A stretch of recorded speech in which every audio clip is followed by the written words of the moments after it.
Travel consideration provided by... Start your day with Secret. Secret stops sweat 3 times more than ordinary antiperspirants. With Secret, you're unstoppable. No sweat. Try it and love it or get your money back. Secret. No sweat. Happening now.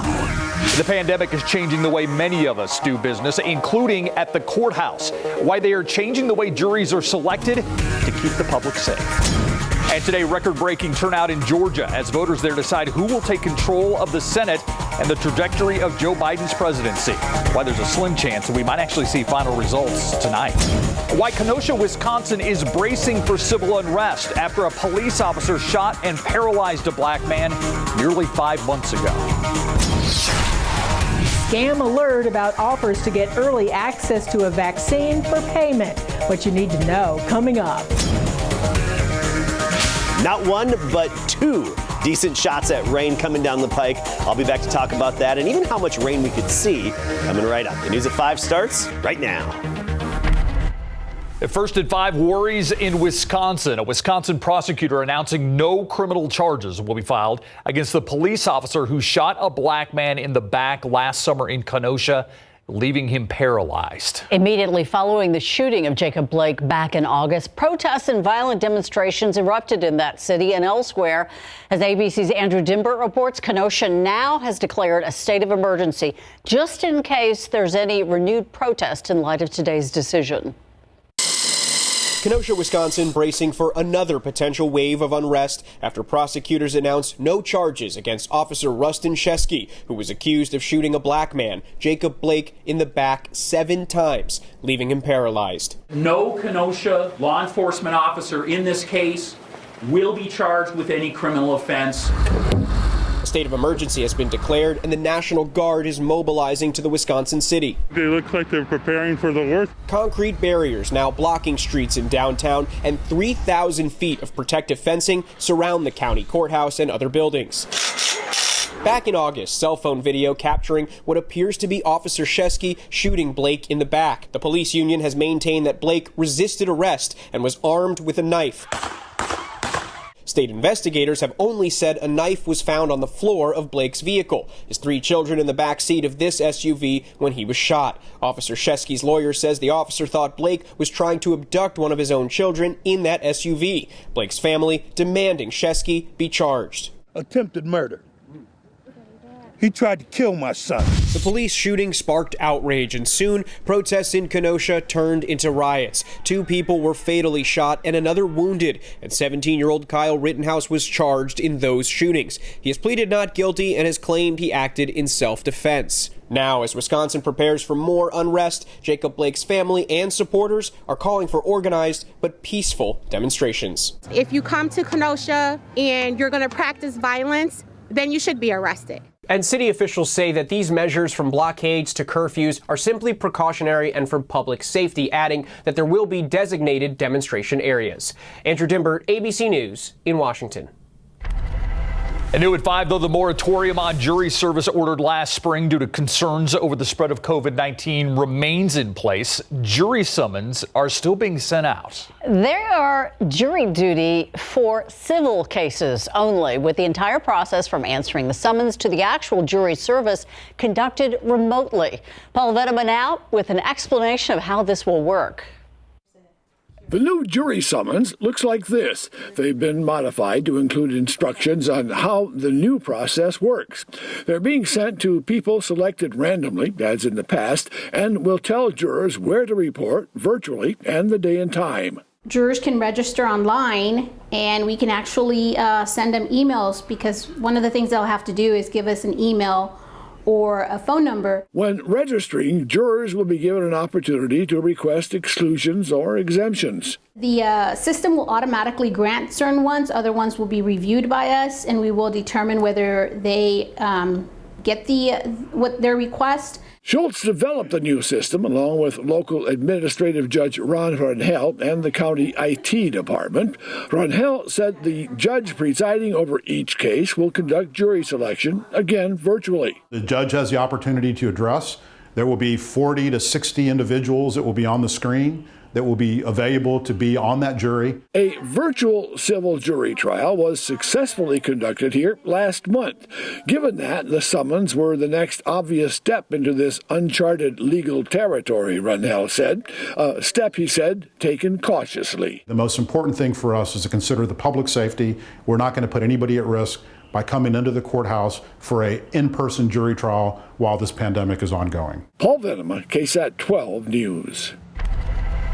New details about the man killed after crashing into the back of a flatbed tow truck over the weekend. The medical examiner's office identifying him as 58-year-old Julian Lira. San Antonio police tell us Lira speeding on the southbound access road of I-35 between Somerset and Palo Alto roads. This was about 5:30 on Sunday evening when the accident happened. Investigators say the tow truck was stopped in one of the lanes. Lira tried to swerve but ended up hitting the passenger's rear side corner. Police say the corner of the flatbed went through Lira's windshield, hitting him in the head. Investigators tell us the sun was in their eyes when they responded to the scene and believe that may have played a role in this crash. We've also learned the name of the man killed while trying to cross the Southwest Side Highway to get to a restaurant. Police say he was 27-year-old John Isaac Lopez. It happened around 8 last night on Loop 410 near Old Pearsall Road. Investigators tell us the driver of a 2020 Buick Enclave did not see Lopez walking on the highway and hit him. Police say the driver stopped, called for help, and is not facing any charges. Lopez pronounced dead at the scene. It's being described as a love triangle with one woman dead, another woman in jail. This is 35-year-old Priscilla Caballero. Police say she's accused of killing a woman because they were romantically involved with the same guy. This happening about 1:30 this morning at a home on Seashell Drive that's not far from Five Palms and West Military. Investigators believe the victim went to the home to confront Caballero. The two got into a fight, and police say Caballero shot the woman in the head. The victim pronounced dead at the scene. We're still waiting to learn her name. Police say Caballero drove away from the scene, was later located and arrested and charged with murder. Arson investigators trying to figure out what sparked a fire that tore through a house just south of downtown. It happened this morning around 4 on Weinberg Street near I-35 and Division. No one was living in the home, but firefighters had their hands full battling the flames from outside. Crews say getting inside the home was impossible because their path was blocked by furniture and other items left from a previous tenant. The house is supposed to be vacant. It has got tons and tons of stuff in it. It's like a hoarder house. The roof is already collapsing in on it. We're not able to get inside and stir things up and get the water to where the fire is. Firefighters were able to knock down those flames and smoke in about 3 hours. No one hurt, but that house is destroyed. One last chance at the polls for voters in the state of Georgia in one of the country's most expensive and consequential elections. Both U.S. Senate seats are up for grabs in this runoff election tonight, and the control of the upper chamber hangs in the balance. ABC's Zareen Shaw reports. On Tuesday, Georgia voters going to the polls one more time in a pair of runoff elections that will decide which party controls the U.S. Senate and will determine the trajectory of Joe Biden's presidency. It's pretty empowering knowing that, having a vote can really shape the rest of the year. We're here to make a difference. Incumbent Republican Senators Kelly Loeffler and David Perdue and their Democratic challengers Raphael Warnock and John Ossoff making their final pleas to voters after none of the candidates achieved the required 50% threshold. My name is on the ballot and the bus, but this is a collective effort. Are you ready to show America that Georgia's a red state? More than 3 million Georgians cast ballots in the early voting period, a record for a special election. Polls show both races as extremely tight. If both Democrats win, they will be tied with Republicans at 50 seats apiece, with Vice President-elect Kamala Harris being tiebreaker. These are two of the most expensive Senate races in American history, the four candidates spending over $500 million in ads since November 3rd and drawing big names to their state, including major celebrities. President-elect Biden campaigned here yesterday, and President Trump in his second trip to the state just last night. The president's visit coming as he continues to falsely claim he won and that there was widespread fraud in Georgia. There's no way we lost Georgia. There's no way. 2 days after this phone call was leaked where he is heard pressuring Georgia's Secretary of State to change the results. All I want to do is this. I just want to find 11,780 votes. Some GOP leaders now fearing the repeated claims of voter fraud could suppress turnout. We cannot trust any of these results. Polls closed at 7 p.m., but of course, back in November, it took several days to get in all the votes, and that could possibly happen again this time. Zoreen Shah, ABC News, Atlanta.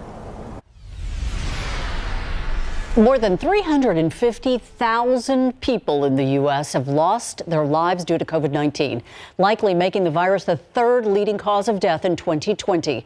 The Centers for Disease Control and Prevention still compiling that data, but based on the numbers from 2019, experts believe COVID-related deaths will rank in the top 3. Heart disease and cancer are believed to be the top 2 leading causes of death in the U.S. And that brings us to a scam alert. New at 5, if you get a phone call or you see an offer to get you quicker access to a dose of that COVID-19 vaccine, don't buy into it. 12 on your side's Marilyn Moritz says con artists are seizing the moment, trying to take advantage of this crisis. As millions anxiously wait their turns for the COVID-19 vaccine, frustrated by more demand than supply, scammers are taking their shot. They're preying on that fear of missing out, the fear of you might be last in line, or this is a great chance to get up in the line. Now the Better Business Bureau and several federal agencies are warning, heads up for emails, text messages, phone calls, and social media posts offering early access to the vaccine in exchange for payment. It's important to remember that the vaccine is not for sale, meaning you can't buy it online. You can't buy access to it. Any website or person offering should be an immediate red flag. And they warn, don't click on any links in those offers. They're likely after your personal data or will install malware. The state of Texas has a vaccine rollout plan based on who needs protection most first. So while you may be eager, the Federal Trade Commission says you can't pay to get your name on a list. And no one from a vaccine distribution site will call asking for your social security number or credit card number to sign you up. If you receive any unsolicited offers concerning a vaccine, have a healthy dose of skepticism and do your research sticking with reliable sources. Marilyn Moritz, KSAT 12 News. Decent amount of cloud cover out there today, though we did squeeze in a little bit of sunshine, making it well into the 60s for a high temperature. You know, we actually have a cooler push of air that's on the way. It's going to make it here tomorrow, and then it's going to get reinforced later on down the line. Today we started at 47, 7 degrees above average, and we made it to 66 for the afternoon high. Right now, by and large, we're in the 60s, sitting pretty. It is comfortable and pleasant. 67 Santa Maria, Del Rio, Warren's backyard, just dropped down to 69. Bandera at 64, and right now in Windcrest, you're at 65. So temperatures very slow to fall off this evening with increasing clouds. Lower 60s by 8 p.m. and 10 p.m., and then only settling in the upper 50s later on tonight. Low clouds, some fog, some drizzle. Get ready for a damp morning commute tomorrow. We'll talk about our full rainfall potential and much more, along with some much colder air coming up. Steve? Thank you, Adam. Still to come on the news at 5, Starbucks adding new drinks and treats to its menu, what they are, and when you can check them out. American Airlines making some changes to its service animal policy, why they're now banning emotional support animals from flights. Next at 5.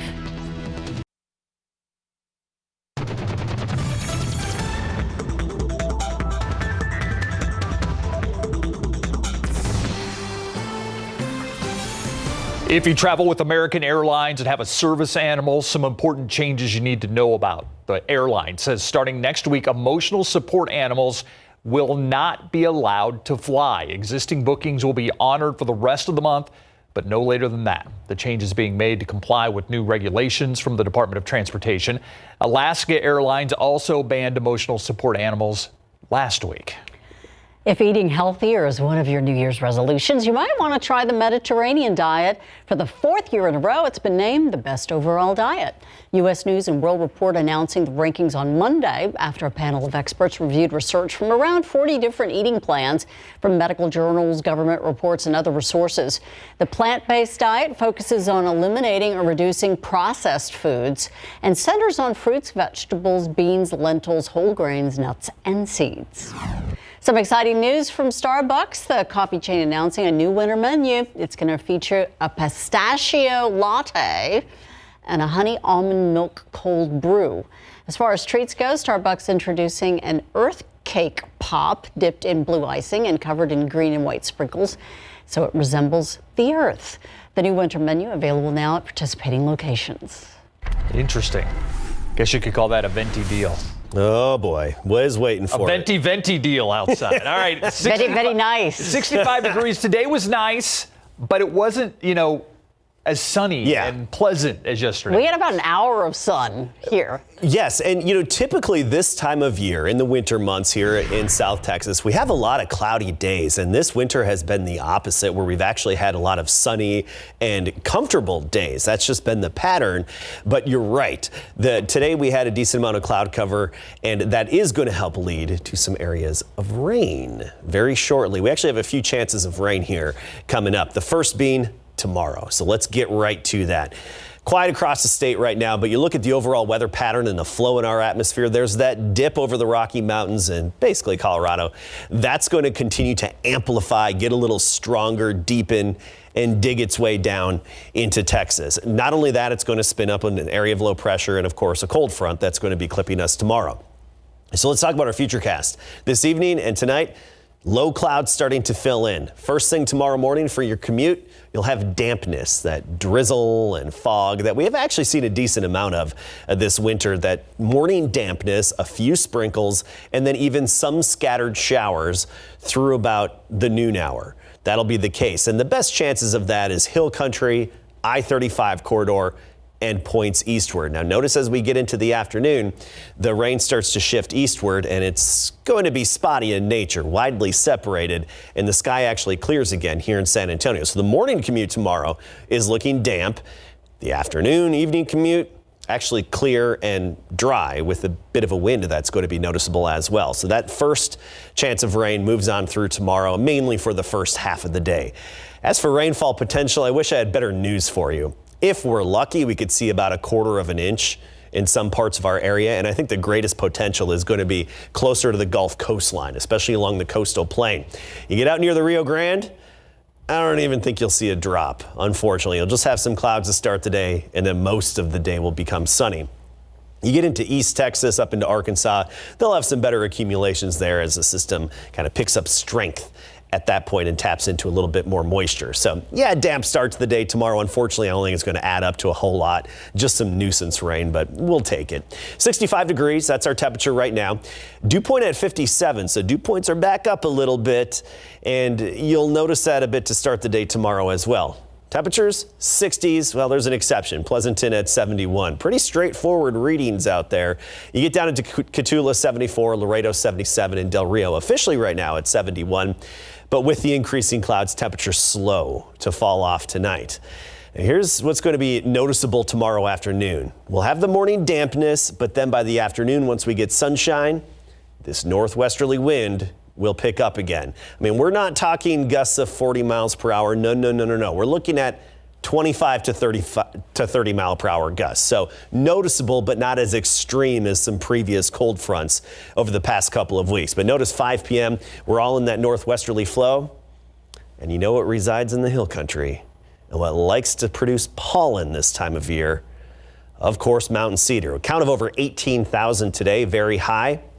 I think that's only going to get reinforced tomorrow afternoon with that wind coming out of the hill country.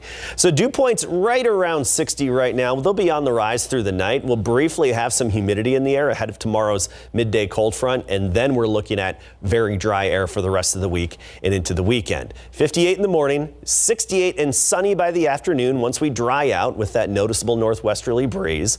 And then pretty straightforward, just sunshine and near 60 degrees basically to round out the work week and into the weekend. Notice those temperatures fall off a bit. Saturday, despite sunshine, only 56. I do think we may be looking at a better chance of rain and moisture on Sunday. Right now, we've got it at 40%, but I think we'll be increasing that chance. Not only that, some cooler air as well. 45 the high. We may be looking at some wet snow in parts of the hill country, so we'll keep you updated on that situation as well. He said the S word again. I heard him. He also said the C word, cedar. Yeah. That's not a good word. All right. Can the Spurs right things on the road, Greg? Well, if they do, they're going to have to do it shorthanded again. We haven't gotten the official word on LaMarcus Aldridge just yet, but they're going to have to do it without Derek White again when we come back. The team reacts to losing one of their best players again for an indefinite period of time. And according to Jerry Jones, Dak is holding most of the cards when it comes to a new contract coming up. As we told you first of the night, being online last night, Derek White has been injured again. Will miss a significant amount of time. The Spurs tell us that White suffered a non-displaced fracture of his left second toe during his first game back from a previous injury. Happened in the second quarter. The Spurs lost to the Lakers on New Year's Day. The Spurs medical staff telling us it is a different injury that the one that White suffered in the NBA bubble in Orlando that required surgery. And LaMarcus Aldridge has missed the last 3 games due to soreness in his left knee. Is questionable tonight in Los Angeles against the Clippers. Not the way you want to start a 5-game road trip. It's tough. I mean, I don't really know what to say. Like, it's obviously a big loss for us as a team, and for the locker room too. Like, Derek's a guy that adds a lot of things to our team, and only 1 game in, he's already out for a while now. All right, tip time tonight at 9. Early highlights tonight on the Night Beat. Pro football coverage, powered by Davis Law Firm. Now that the Dallas Cowboys season is officially over, finishing a disappointing 6-10, our attention turns to the team's future, and more specifically, Dak Prescott. Prescott is said to be on course on his recovery from his shattered ankle he suffered in Week 5 ending his season. But what about his contract? Prescott played on a franchise tag last season that paid him over $31 million. Now can the Cowboys get a long-term deal done this offseason to lock up Prescott? Cowboys Vice President Stephen Jones told us on Monday it's one of the Cowboys' top offseason priorities. After the season the Cowboys have been through, team owner Jerry Jones believes Dak holds most of the cards. I don't know how you could have any more leverage. Dak has absolutely been might be a picture postcard, so to speak, but his evolving into an NFL quarterback has been nothing short of a perfect pitcher. And he has great ability, in my mind, to win games. He's talented. He certainly has experience. And so he has all the things, as substantiated by what we've offered Zach. You wouldn't be offering Dak what's been offered him in the past had you not thought he was very special. All right, he's saying all the right words. Now let's see if they can get it done again. He's been saying that for a long time. For over a year and a half now, yes. Yeah. Thanks, Greg. You got it. We'll be right back. First part of tomorrow is looking rather damp, some drizzle, a few scattered showers here and there, but limited accumulations. Then sunny into the afternoon, 68 and breezy later in the day. Thursday, still in the 60s and sunny. Temperatures fall off Friday into the weekend. You see that slide, only 45 with some rain likely on Sunday. Thanks, Adam, and thank you for watching the News at 5. World News up next. See you back here at 6.